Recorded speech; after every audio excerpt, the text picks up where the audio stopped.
যে অধিকারের জন্য, যে মর্যাদার জন্য এবং যে দাবি আদায়ের জন্য সেই দিন পহেলা মে আমাদের শ্রমিকরা জীবন দিয়েছিলেন, আজকে যুগের পর যুগ আমরা অতিক্রম করেছি, কিন্তু এখনো পর্যন্ত আমাদের শ্রমিকরা তাদের ন্যায্য মর্যাদা, অধিকার, সম্মান পায় নাই, তারা এখনো বঞ্চিত। সংগ্রামী ভাই বন্ধুগণ, শ্রমিকরা শোষিত, তারা বঞ্চিত, তারা অধিকার হারা, তারা ন্যায্য মূল্য পায় না, তাদেরকে কর্মক্ষেত্রে যে পরিবেশ সেটি দেওয়া হয় না, তাদের প্রক্রিয়া বেতন পরিশোধ করা হয় না, তাদেরকে নিপীড়ন করা হয়, নির্যাতন করা হয়।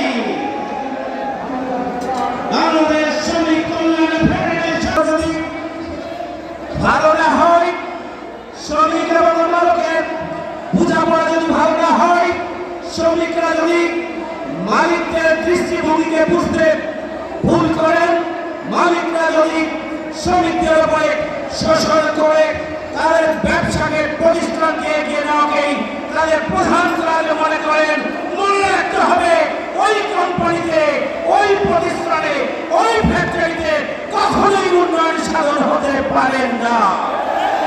এই জন্য একদিকে শ্রমিকদের অধিকার আদায়ের জন্য যেমনি ভাবে ভূমিকা পালন করতে হবে, ঠিক তেমনি ভাবে ওই মালিকের সেই প্রতিষ্ঠান যাতে ধীরে ধীরে মালিক শ্রমিকদের পারস্পরিক সম্পর্কের ভিত্তিতে উপযুক্ত কর্মক্ষেত্রের মাধ্যমে এবং একে অপরের পারস্পরিক মর্যাদা এবং সম্মানের মাধ্যমে যদি একটি প্রতিষ্ঠান ভূমিকা পালন করে, একটি ফ্যাক্টরি, একটি কোম্পানি যদি ভূমিকা পালন করে, অবশ্যই সেই ফ্যাক্টরি, সেই কোম্পানি, সেই প্রতিষ্ঠান উত্তরোত্তর উন্নয়নের দিকে যাবে। এই জন্য আমি মালিকদের প্রতি আহ্বান জানাতে চাই, আপনাদের দৃষ্টিভঙ্গি, তাহলে আপনার কোম্পানি উত্তরোত্তর এগিয়ে যাবে ইনশাআল্লাহ। বাংলাদেশ শ্রমিক কল্যাণ ফেডারেশন শ্রমিকদের দাবি আদায়ের জন্য যেমনি ভাবে ভূমিকা পালন করছে, মালিকদের কাছ থেকে যোগাযোগ করে সম্পর্ক উন্নয়ন করে শ্রমিক এবং মালিকদের সম্পর্ক উন্নয়নের জন্য প্রচেষ্টা চালিয়ে যাচ্ছে। সংগ্রামী ভাই বন্ধুগণ, শ্রমিক কল্যাণ ফেডারেশন মনে করে ইসলামী সম্প্রীতি বাস্তবায়ন হওয়া ছাড়া শ্রমিকদের অধিকার প্রতিষ্ঠিত হতে পারে না। তাই শ্রমিক কল্যাণ ফেডারেশনের কর্মসূচিকে সফল বক্তব্য রাখছেন ডক্টর হামিদুর রহমান আজাদ। আসসালামু আলাইকুম ওয়া রাহমাতুল্লাহি ওয়া বারাকাতুহু। আজকের আন্তর্জাতিক শ্রমিক দিবস উপলক্ষে রাজধানীর রাজপথে বিশাল এবং ঐতিহাসিক শ্রমিক সমাবেশের সংগ্রামী সভাপতি, বাংলাদেশ শ্রমিক কল্যাণ ফেডারেশনের কেন্দ্রীয় সভাপতি, সম্মানিত প্রধান অতিথি, বাংলাদেশ জামায়াত ইসলামের সম্মানিত আমির, জাতীয় নেতা, বিশ্ব ইসলামী আন্দোলনের অন্যতম নেতা,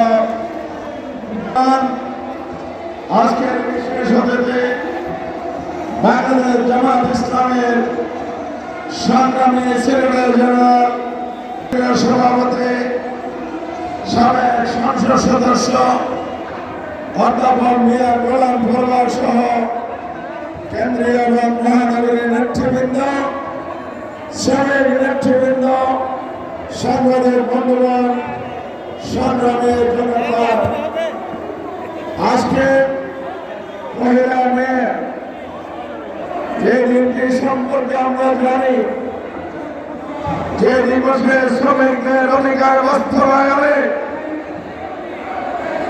সেই এলাকা শিকাগো শহরের হেমার্কেটের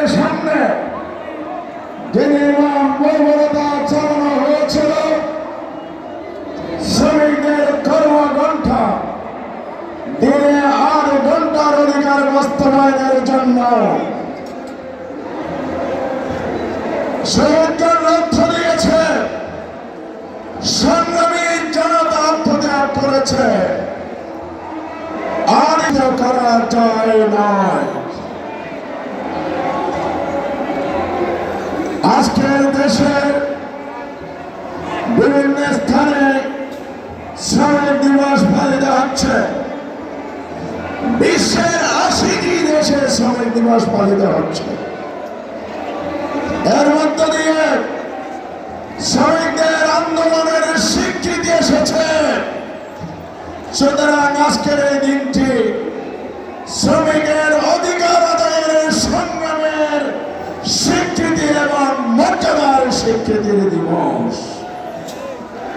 কিন্তু দুঃখজনক হচ্ছে যে বৈষম্য মুক্ত শ্রম অধিকার বাস্তবায়নের জন্য এত বড় ইতিহাস রচিত হয়েছে, যে শ্রমজীবী মানুষ সভ্যতা গড়ার কারিগর, উন্নয়নের কারিগর, সেই উন্নয়নের সুফল থেকে শ্রমিকরা সবসময় বঞ্চিত হয়েছে।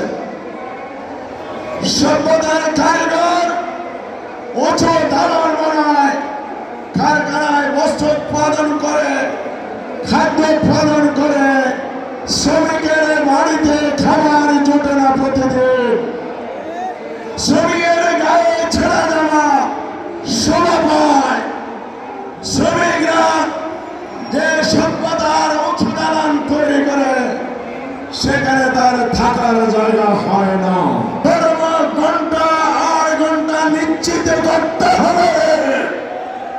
শ্রমিকের মৌলিক অধিকার, অন্ন, বস্ত্র, বাসস্থান, শিক্ষার অধিকার বাস্তবায়ন করতে হবে। কথায় কথায় ছাড়াই চলবে না, চলবে চলবে না। কোন কর্মচারী ছাড়াই করতে হলে শ্রম আইনে যে নিয়ম দেওয়া আছে তা অনুসরণ করতে হবে। কারখানা প্রতিষ্ঠান পরিদর্শন অধিদপ্তরের সর্বত্র দ্বারা কোন রাজনীতি সহ নেতৃবৃন্দ বক্তব্য রাখবেন। আমি এই কথা বলে শেষ করতে চাই। সরকারিভাবে 25 সালের শ্রমিক দিবসের প্রতিবাদ্য ঘোষণা করা হয়েছে। শ্রমিক মালিক এক হয়ে এবার গর্ব নতুন, এবার দেশ গর্ব নতুন করে, এবার দেশ গর্ব নতুন করে, নতুন করে আমরা দেশ গড়ার ঘোষণা দিয়েছি। কিন্তু বৈষম্য দূর না করলে, যে বৈষম্যের জন্য আন্দোলন সংগ্রামের মাধ্যমে ফ্যাসিবাদকে ক্ষমতাচ্যুত করে বিতাড়িত করা হয়েছে, আবার সেই ফ্যাসিবাদকে যারা আঘাতের মাধ্যমে